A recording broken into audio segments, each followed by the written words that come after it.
नमस्ते बच्चों। परिवेशी सजगता के हम महत्वपूर्ण प्रश्नोत्तर कर रहे थे, जिसमें से प्रश्न नंबर 6 तक हमने कर लिए थे।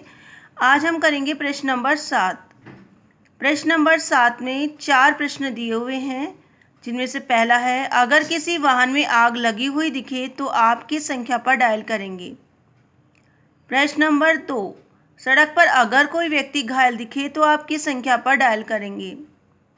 प्रश्न नंबर 3, यदि आप किसी समस्या में फंसे हैं और आपको पुलिस की मदद चाहिए तो आप कौन सी संख्या पर डायल करेंगे। प्रश्न नंबर 4, यदि आप दुर्घटना स्थल पर हैं तो आपको क्या करना चाहिए। उत्तर है प्रश्न नंबर 7 के पहले प्रश्न का उत्तर है 101 यानी 101 पर। दूसरे का उत्तर है 108 यानी कि 108। तीसरे का उत्तर है 100 यानी 100। प्रश्न नंबर 4 का उत्तर है, हमें पुलिस और एम्बुलेंस को सूचना देनी चाहिए तथा घायलों की प्राथमिक चिकित्सा करनी चाहिए। प्रश्न नंबर 8। प्रश्न नंबर 8 में भी 2 प्रश्न दिए हुए हैं। पहला है, ट्रैफिक लाइट पर खड़े रहकर इंजन न बंद करने से क्या होता है। दूसरा, गाड़ी चलाते समय आगे की गाड़ी से कितनी दूरी रखनी चाहिए। प्रश्न नंबर 8 के पहले का उत्तर है, ट्रैफिक लाइट पर खड़े रहकर इंजन न बंद करने से ईंधन की खपत बढ़ती है तथा वायु प्रदूषण भी होता है।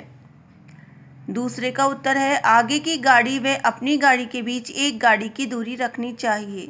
प्रश्न नंबर 9, गाड़ी चलाते समय मोबाइल फ़ोन पर बातें क्यों नहीं करनी चाहिए। उत्तर है, गाड़ी चलाते समय मोबाइल फ़ोन पर बातें करने से चालक का ध्यान बातों की ओर चला जाता है।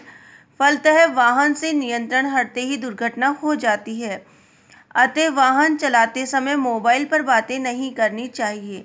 प्रश्न नंबर 10, क्या आप जानते हैं कि सड़क चिन्ह पूरी दुनिया में एक जैसे हैं। उत्तर, मुझे अपने दादाजी और विषय अध्यापक महोदय से यह जानकारी मिली कि सड़क चिन्ह पूरी दुनिया में एक जैसे होते हैं। इनके द्वारा मुझे यह भी ज्ञात हुआ कि विभिन्न देशों में अलग अलग भाषाएं बोली जाती हैं। ये भाषाएं प्राय वाहन चालकों को समझ में नहीं आती। दूसरे शब्दों में, सड़क के नियमों को समझने में भाषाई विभिन्नता रुकावट बन जाती है। इसी कारण सड़क के नियमों को संकेत रूप में समझाने के लिए पूरे विश्व में सड़क चिन्ह एक जैसे होते हैं।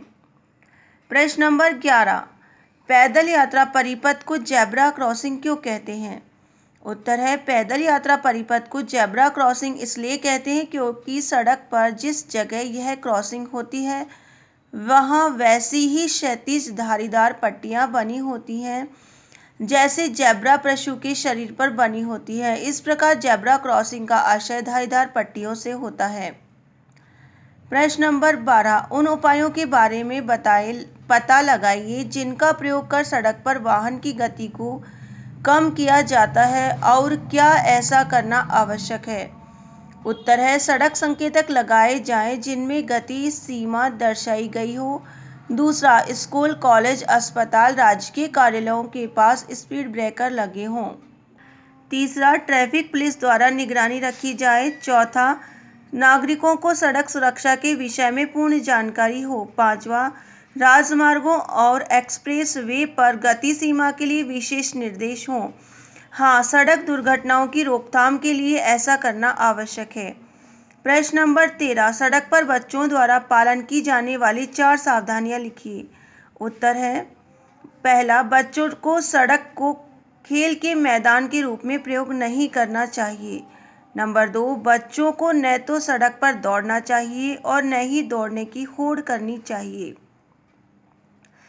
तीसरा, आवश्यकता होने पर यदि सड़क पर मुड़ना हो तो मुड़ने की दिशा में अपने हाथ द्वारा संकेत करना चाहिए। चौथा, साइकिल नंगे पैर अथवा चप्पल पहनकर नहीं चलानी चाहिए बल्कि अच्छे किस्म के जूते पहनकर ही साइकिल चलानी चाहिए। प्रश्न नंबर 14, घर से विद्यालय एवं विद्यालय से घर पहुंचने के सुरक्षित रास्ते की योजना बनाएं। उत्तर है, मेरी दृष्टि में घर से विद्यालय एवं विद्यालय से घर पहुंचने के सुरक्षित रास्ते की योजना बिंदुवार निम्नलिखित हो सकती है। पहला, सड़क पर सदैव बाईं ओर चलना चाहिए। ख, वाहनों से सदैव एक निश्चित दूरी बनाए रखनी चाहिए। ग यदि पीछे से कोई वाहन आ रहा हो तो फुटपाथ पर होकर चलना चाहिए। घ सड़क के संकेत चिन्हों एवं संकेतों के बारे में जानकारी रखकर उनका सावधानी पूर्वक पालन करना चाहिए। अंग पैदल होने पर सड़क को जेब्रा क्रॉसिंग से ही पार करना चाहिए। धन्यवाद।